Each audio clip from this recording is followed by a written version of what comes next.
Siguiendo con la lección de calidad, herramientas de la calidad, vamos a ver hoy el diagrama de causa y efecto. Este diagrama tiene tres tipos de nombre: el diagrama Ishikawa, diagrama causa-efecto o diagrama de cola de pescado.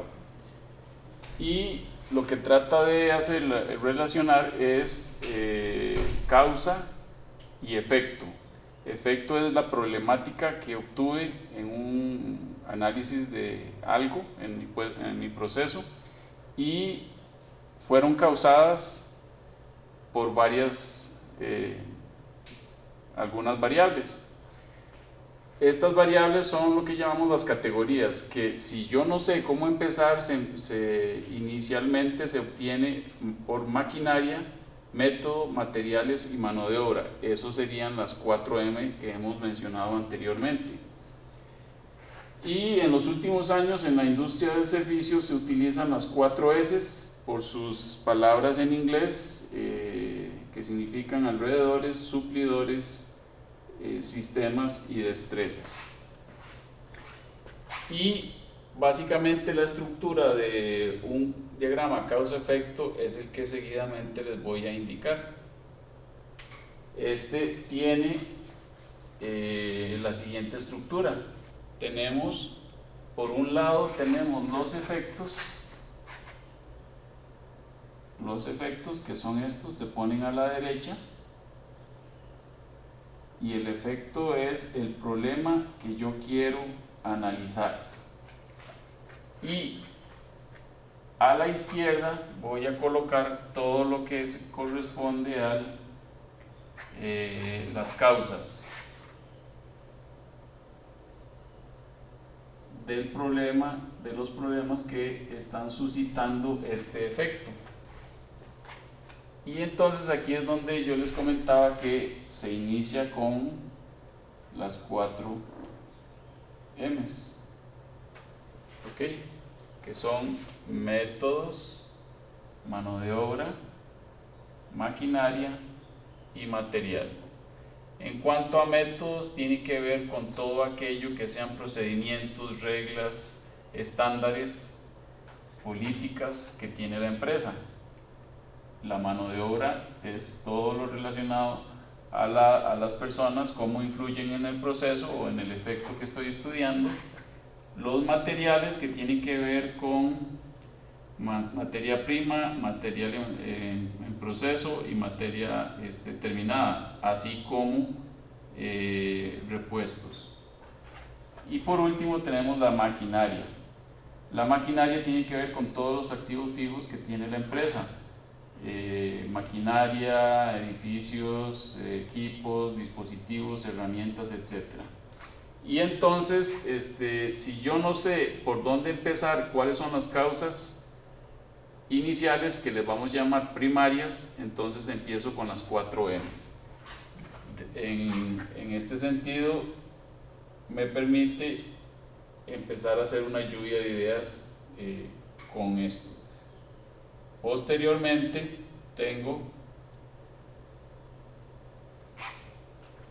la estructura, y entonces habíamos mencionado que tenemos el efecto a la derecha y las causas a la izquierda, y con las 4 M's inicio, en caso de que yo no sepa las causas primarias, entonces empiezo con las 4 M's, pero también voy a tener causas secundarias e inclusive voy a tener causas terciarias, ¿verdad? Que son estas que estoy señalando, y todas dirigidas hacia la flecha que le corresponde. Y esa sería la estructura que tendría un diagrama causa-efecto. Y les voy a presentar un ejemplo relacionado con fútbol. ¿Por qué Cartago no es campeón? Bueno, vean varias cosas. Aquí tengo todo un análisis donde está el efecto, que es por qué no campeonizamos, y las causas. Pero vean que en este caso yo no estoy utilizando las 4 M's. Si yo sé ¿Cuáles serían las causas que quiero, primarias que quiero estudiar? Entonces, en este caso, vean que no están las 4 M's, en este caso sería salud,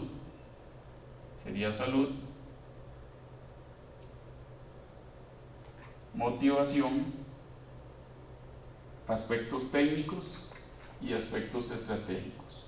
Y empiezo así a analizar las causas secundarias, causas terciarias, y puedo ir más allá, causas, cuartas causas, quintas causas, etcétera, dependiendo de el nivel de detalle que yo quiero llegar a hacer ese análisis. Inclusive una sola aspecto, por ejemplo salud, puede convertirse en un diagrama causa-efecto por sí solo, y empiezo a analizar cada uno de sus causas.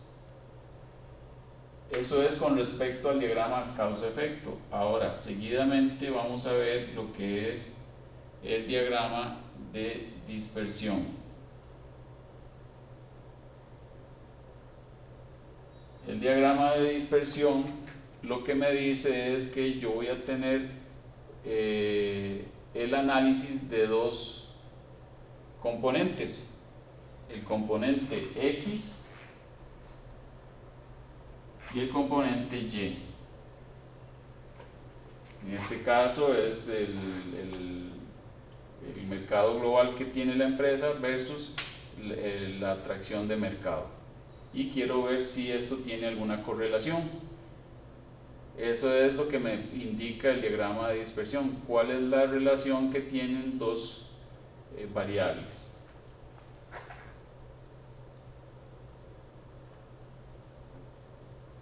En este caso vamos a ver que el diagrama de dispersión me indica, por ejemplo, qué correlación tiene las dos variables que estoy estudiando, y por lo tanto puedo establecer si hay un efecto directo, indirecto o no hay efecto. Vamos a ver los tipos de diagramas de dispersión que existen.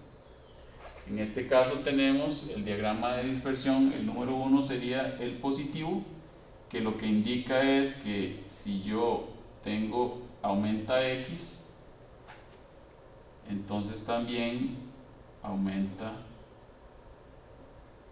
Y. Luego tenemos la correlación negativa, que es cuando aumenta X, disminuye Y, perdón. Y tenemos la tercera tipo, que es donde no hay una correlación, donde los puntos están tan dispersos que no me indica si asciende o si desciende, y le vamos a llamar que no hay correlación. Ahora bien, yo puedo establecer, por ejemplo, lo siguiente, que sería el tipo de comportamiento que va a tener mi gráfico o diagrama de dispersión. Entonces, como habíamos mencionado, aquí tenemos todos los puntos, y esta recta es la que yo voy a llamar la de mejor ajuste, la recta de mejor ajuste. ¿Ok? Y esto es lo que normalmente yo conozco como, con la siguiente fórmula: Y es igual a mx más b, la pendiente, lo que ustedes vieron en matemática o en estadística, que es la pendiente. Ahora bien, cuando yo empiezo a diagramar dónde están los puntos, puede ser que hayan puntos que estén fuera del comportamiento normal de los otros, y esos, dependiendo de lo que yo esté estudiando, los puedo eliminar y solo concentrarme en los que están dentro del rango que me indica si es, en este caso, correlación positiva. Y esto también puede ser utilizado de varias maneras. Uno de los ejemplos de utilización en el caso de administración, para administración de empresas, es cuando yo hago estudios de evaluación de desempeño o evaluación de niveles salariales. El caso que les estoy presentando acá es el caso de nivel salarial, los puntos obtenidos de la evaluación versus el nivel salarial que tienen las personas. Quiero ver si hay alguna relación y cómo se comporta. Entonces obtengo los datos, la línea de mejor ajuste es la línea de pago de la compañía, y vean que la mayoría está dentro de este rango. ¿Okay? Sin embargo, tenemos dos aspectos importantes. Tenemos dos casos, dos que están hacia arriba de la normal, de la curva normal de mejor ajuste, y la otra que está abajo de la línea de mejor ajuste. En el caso de los que están superiores, quiere decir que están ganando más que el promedio.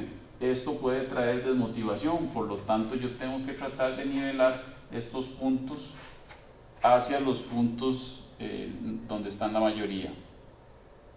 Aquí no cabe el despido, porque pueden ser que sean personas muy valiosas con sus destrezas y habilidades, de mucha experiencia, y que por eso están sobrepagados. Sin embargo, lo que yo haría en el caso de la empresa es que el aumento sería menor que el promedio.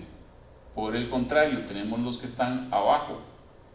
Entonces aquí la política sería más bien aumentarles más, de tal manera que voy a acercarlos más hacia el nivel donde están la mayoría. Y entonces esto me permite establecer cómo anda mi personal con respecto al salario promedio en un mismo puesto. ¿Ok? Entonces me permite a mí también analizar bajo esta concepción lo siguiente, que es cómo está mi empresa con respecto al salario del mercado, cómo está salarialmente mi empresa con respecto al mercado. Y ustedes pueden observar acá, por ejemplo, que hay una pequeña diferencia entre lo que yo estoy pagando versus lo que ofrece el mercado. Y esto me permite a mí, a través de lo que se conoce como cuartiles, ¿verdad?, establecer cómo mejorar el salario a mis empleados de tal manera que no se vayan a otra empresa que pague mejor. Esto es un diagnóstico competitivo desde el punto de vista de recursos humanos. Y hasta aquí quedaríamos en esta segunda parte del